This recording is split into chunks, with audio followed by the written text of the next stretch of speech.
புதைக்குழிக்குள் தேங்கி நின்ற மழைநீரை வெளியேற்றும் நடவடிக்கைகள் இன்றைய தினம் திங்கட்கிழமை முன்னெடுக்கப்பட்டது. செம்மணி மனித புதைக்குழியிலிருந்து இதுவரையில் 2 கட்டங்களாக மேற்கொள்ளப்பட்ட அகழ்வு பணிகளின் போது 240 மனித எண்புக்கூட்டு எச்சங்கள் அடையாளம் காணப்பட்டுள்ள நிலையில் 239 எண்புக்கூட்டு எச்சங்கள் அகழ்ந்து எடுக்கப்பட்டுள்ளன.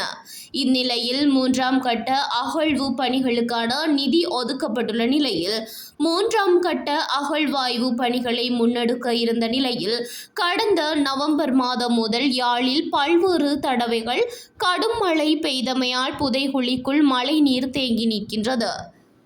இந்நிலையில் புதைக்குழிக்குள் தேங்கி நிற்கும் மழைநீரை வெளியேற்றும் நடவடிக்கை இன்றைய தினம் திங்கட்கிழமை நல்லூர் பிரதேச சபையின் ஒத்துழைப்புடன் முன்னெடுக்கப்பட்டது.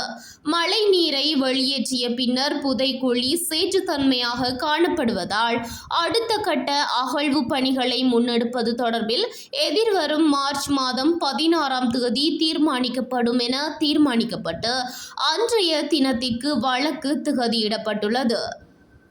அதேவேளை புதைகுழிக்குள் இருந்து வெள்ளம் வெளியேற்றும் நடவடிக்கைகளை யாழ் நீதவான் நீதிமன்ற நீதவான் எஸ். லெனின்குமார், சட்ட வைத்திய அதிகாரி செல்லையா பிரணவன், சட்டத்தரணிகளான நிரஞ்சன், ஜி. ரஜிதா உள்ளிட்டோர் அடங்கிய குழுவினர் நேரில் சென்று இன்றைய தினம் திங்கட்கிழமை பார்வையிட்டனர். அதேவேளை 3ஆம் கட்ட அகழ்வு பணிக்காக கடந்த ஆண்டு நிதி அமைச்சினால் ஒதுக்கப்பட்ட நிதி திரும்பியுள்ளமையால் இவ்வாண்டுக்கு புதிய பாதீடு சமர்ப்பிக்கப்பட்டு நிதியினை மீளப்பெற வேண்டியுள்ளமையால் புதிய பாதீட்டை மன்றில் சமர்ப்பிக்க சட்ட வைத்திய அதிகாரி நடவடிக்கை எடுத்துள்ளனர்.